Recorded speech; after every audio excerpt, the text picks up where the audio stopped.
Hello friends, नमस्कार। I am C A Ved and welcome you on my YouTube channel. चलिए आज हम बात कर लेते हैं एक नए सेक्शन के बारे में। एक नया सेक्शन टीडीएस का जो है वो इंट्रोड्यूस हो चुका है और इस सेक्शन का नाम है सेक्शन 194R। ये जो सेक्शन है ये एप्लीकेबल हो जाएगा 1 जुलाई 2022 से। तो आज इस वीडियो के अंदर मैं डिटेल में बताऊंगा, इस सेक्शन के सारे ही प्रोविज़न आपके साथ डिस्कस करूंगा। इस सेक्शन के अकॉर्डिंग यदि आप किसी भी तरीके का बेनिफिट या पर्क्स प्रोवाइड करते हैं या गिफ्ट देते हैं तो उस केस में ये ऑब्लिगेशन हो जाता है उस गिवर के ऊपर जो ये बेनिफिट प्रोवाइड कर रहा है कि वो टीडीएस डिडक्ट करे एट द रेट ऑफ 10%। तो इस वीडियो में मैं आपको बताऊंगा वो कौन कौन सी सिचुएशन हो सकती हैं जहां पर टीडीएस डिडक्ट करना पड़ेगा। जो ये गिवर है, जो ये गिफ्ट दे रहा है या बेनिफिट प्रोवाइड कर रहा है, वो कौन पर्सन हो सकता है, और जो वो रिसीवर है जो ये गिफ्ट रिसीव कर रहा है वो पर्सन कौन हो सकता है। क्या इसकी कोई थ्रेशोल्ड लिमिट भी है कि किस लिमिट तक ये टीडीएस डिडक्ट नहीं होगा या किस लिमिट को क्रॉस करने के बाद ही ये टीडीएस डिडक्ट करना पड़ेगा। इसके अलावा और बहुत सारे एग्जांपल भी हम इसमें देखेंगे।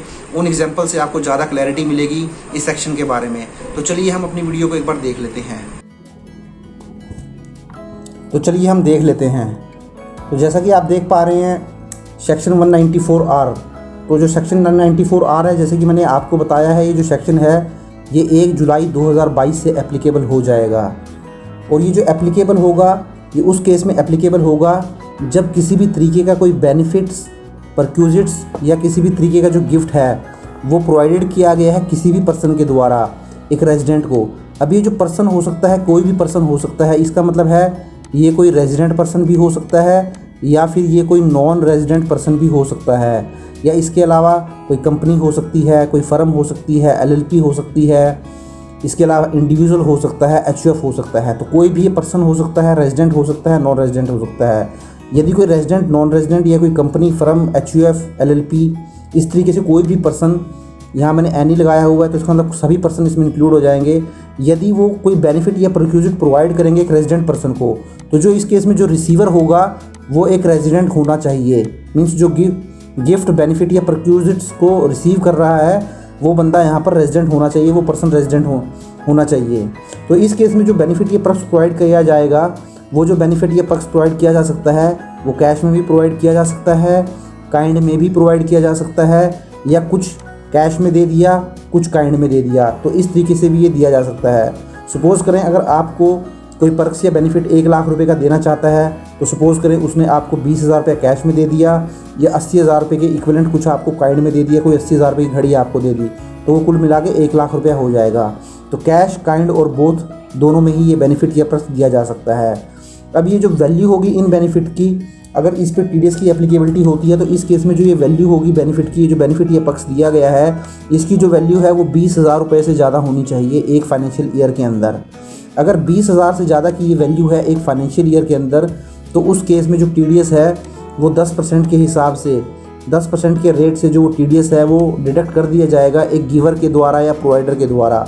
मीन्स जो ये गिफ्ट प्रोवाइड कर रहा है पर्सन, या जो ये बेनिफिट या पर्क्स प्रोवाइड कर रहा है, वो ये टीडीएस 10% के हिसाब से काट लेगा यदि उस पर्क्स की वैल्यू या बेनिफिट की वैल्यू 20,000 रुपये से ज़्यादा होगी एक फाइनेंशियल ईयर में। अब यहाँ एक बात और मैं बताता चलूँ, आपको ये जो वैल्यू की लिमिट देखनी है 20,000 रुपये, ये आपको देखनी है 1 अप्रैल 2022 से। ये जो है 1 जुलाई 2022 से आपको नहीं देखना है। ये सेक्शन जो है वो अप्लाई होगा 1 जुलाई 2022 से, बट जो ये 20,000 की लिमिट है ये आपकी 1 अप्रैल 2022 से ही काउंट होगी। सपोज़ करें आप अप्रैल, मई और जून 3 महीने में ऑलरेडी किसी को इंसेंटिव दे चुके हैं बिज़नेस पर्पज़ के लिए, प्रोफेशनल में, और वो इंसेंटिव ऑलरेडी 20,000 की लिमिट क्रॉस कर चुका है, 21,000 हो चुका है, तो उस केस में आप 1 जुलाई से जो भी बेनिफिट देंगे, चाहे 5,000 का दें या 2,000 का दें, तो आपको उसके ऊपर 10% का टीडीएस डिडक्ट करना पड़ेगा, क्योंकि जो 20,000 की लिमिट है वो ऑलरेडी 30 जून तक क्रॉस हो चुकी है। तो ये जो 20,000 की लिमिट है ये ध्यान रखें, ये आपको 1 अप्रैल 2022 से देखनी पड़ेगी। अब इस केस में लास्ट में आप ये देखिए जो वैल्यू होती है इस बेनिफिट की जो रिसीवर होता है, अब आपको इसमें ये दिमाग लगाने की ज़रूरत नहीं है कि जो ये पर्क्स या बेनिफिट दिया जा रहा है वो रिसीवर के लिए क्या होगा, वो इनकम होगी या नहीं होगी, टैक्सेबल होगा या नहीं होगा। इसमें दिमाग लगाने की बिल्कुल भी ज़रूरत नहीं है। रिसीवर के लिए वो कुछ भी हो, चाहे वो कैपिटल एसेट हो, चाहे इनकम हो, टैक्सेबल हो या इनकम ना हो, कुछ भी है उससे कोई मतलब नहीं है। बस अगर आपने प्रोवाइड किया है कोई बेनिफिट या पर्क्स या गिफ्ट, तो उसके ऊपर आपको टीडीएस डिडक्ट कर लेना है 10% के हिसाब से। तो चलिए अब हम आगे चलते हैं। तो जैसा कि मैंने बताया सेक्शन 194R जो है वो जो है अप्लाई नहीं होगा। इस केस में मैंने आपको बताया है ये जो सेक्शन है ये अप्लाई नहीं करेगा पर्सनल या स्पेशल ओकेजन्स के ऊपर। मीन्स अगर आप कोई बेनिफिट देते हैं, गिफ्ट देते हैं या कोई पर्क्स देते हैं और बेनिफिट देते हैं, वो किसी स्पेशल ओकेजन या पर्सनल ओकेजन पे देते हैं तो उस केस में ये एप्लीकेबल नहीं होगा। सपोज़ करें आप किसी फेस्टिवल में या मैरिज में कोई गिफ्ट का एक्सचेंज करते हैं तो ये इस तरीके के जो गिफ्ट हैं या इस ओकेजन्स के जो गिफ्ट हैं वो 194R में कवर नहीं होते हैं। अब वो जो होता है गिफ्ट के अंदर आ जाते हैं और गिफ्ट के ऊपर ऑलरेडी मैंने एक डिटेल में वीडियो बनाया हुआ है और उस वीडियो का जो लिंक है वो मैंने नीचे डिस्क्रिप्शन में दे दिया है, आप जाके वहाँ देख सकते हैं।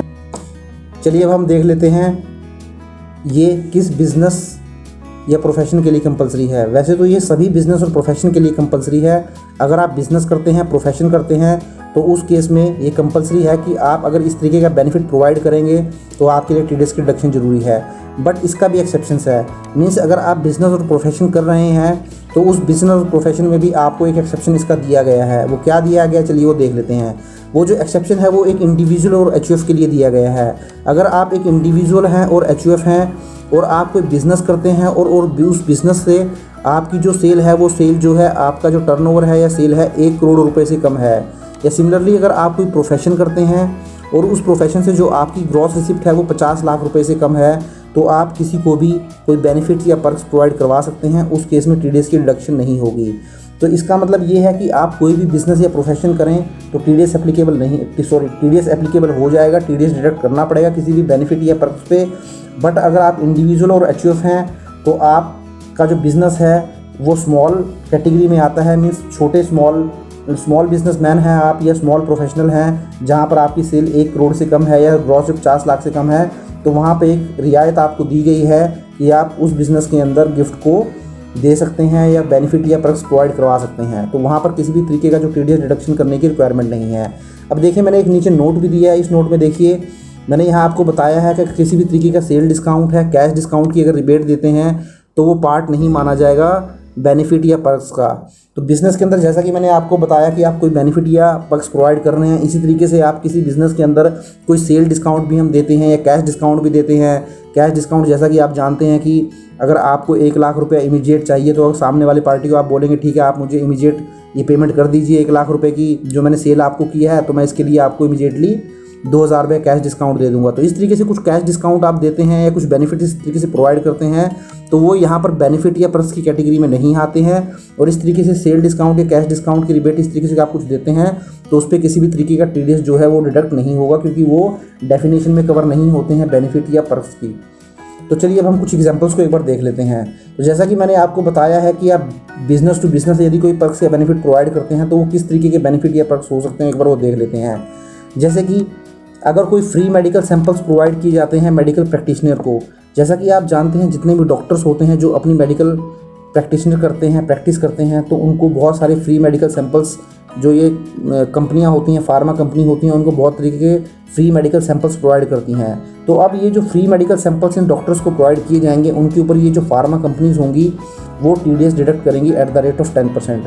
सिमिलरली अगर किसी भी तरीके की फ्री टिकट मिल जाती हैं आपको किसी इवेंट के लिए, बहुत सारे इवेंट ऐसे होते हैं जहाँ पर आपको टिकट मिल जाती है। जैसे कि अगर आप आईपीएल की बात करें तो आईपीएल में आपको एक टिकट मिल जाती है फ्री ऑफ कॉस्ट में किसी बॉक्स में बैठने के लिए, तो वहाँ पर भी अब टीडीएस की एप्लीकेबिलिटी हो गई है, वहाँ पर भी आपका जो टीडीएस है वो डिडक्शन हो गई। सिमिलरली अगर आपका बॉस आपसे खुश हो जाता है या आप कोई डिस्ट्रीब्यूटर हैं, डीलर हैं, तो जो आपका बॉस है, जो आपकी कंपनी है, वो आपके लिए एक टूर या ट्रिप ऑर्गेनाइज़ कर देती है किसी फॉरेन कंट्री का या इंडिया के अंदर ही। सिमिलरली आपके रिलेटिव्स के लिए आपको टूर ऑर्गेनाइज़ कर देते हैं, या बिज़नेस के अंदर आप कोई टारगेट अचीव कर लेते हैं तो उस केस में बहुत सारे इंसेंटिव दिए जाते हैं या बहुत सारे के बेनिफिट दिए जाते हैं। अब इस तरीके की जो भी बेनिफिट बिज़नेस के द्वारा दिए जाएंगे उनके ऊपर टीडीएस की एप्लीकेबिलिटी हो जाएगी, उनकी मॉनेटरी वैल्यू निकाल ली जाएगी। मॉनेटरी वैल्यू बोले तो अगर ये कैश में नहीं है, काइंड में है, तो उनकी फेयर मार्केट वैल्यू देख ली जाएगी और उस हिसाब से उसके ऊपर टीडीएस की डिडक्शन हो जाएगी। सिमिलरली और भी बहुत सारे तरीके के इंसेंटिव या बेनिफिट बिजनेस के अंदर दिए जाते हैं, वो कैश में, काइंड में। जैसे काइंड में आपको लैपटॉप दे दिया, कार दे दिया, मोबाइल फ़ोन दे दिया, मोटरसाइकिल दे दी, या आप जैसा कि जानते हैं बड़े बड़े बिजनेसमैन जो होते हैं गुजरात की तरफ, वो तो फ्लैट भी गिफ्ट कर देते हैं, कार भी गिफ्ट कर देते हैं। तो इस केस में वो जो बिजनेसमैन अब कार या गिफ्ट या फ्लैट देंगे अपने एम्प्लॉयज़ को तो उनको भी टीडीएस की डिडक्शन करनी पड़ेगी। तो देखिए किस तरीके से ये जो सेक्शन 194R है उसने सारे ही रास्ते जो हैं वो बंद कर दिए हैं कहीं ना कहीं तो इस तरीके से TDS की डिडक्शन करी जाएगी। तो सिमिलरली प्रोफेशंस की अगर मैं बात करूँ तो प्रोफेशन में भी टूर जो आप करते हैं उसका जो रिम्बर्समेंट आपको क्लाइंट आपका करता है। सपोज़ आप एक लॉयर हैं और आप अपने क्लाइंट के बिहाफ पे कहीं चले जाते हैं, तो उस टूर पे आने के बाद अपने क्लाइंट को जो आप बिल रेज़ करते हैं, एक तो अपनी सर्विसेज का, एक रिम्बर्समेंट का जो बिल देते हैं, तो उस केस में जो आप ये रिम्बर्समेंट का बिल रेज़ करेंगे उसके ऊपर भी अब जो TDS है आपका जो क्लाइंट है वो 10% के हिसाब से डिडक्ट कर लेगा। तो ये कुछ एग्जांपल मैंने आपके सामने रखे हैं जो कि रिलेटेड हैं बिज़नेस टू बिज़नेस, और इस तरीके के कुछ ट्रांजैक्शन बिज़नेस में होते हैं तो उनके ऊपर TDS की रिडक्शन हो जाएगी। तो आशा करता हूं दोस्तों आपको वीडियो अच्छा लगा होगा। If you like the video please share and subscribe my channel and click on the bell icon and press all so that you will get all the notification of my upcoming videos. Thank you very much, have a nice day, take care.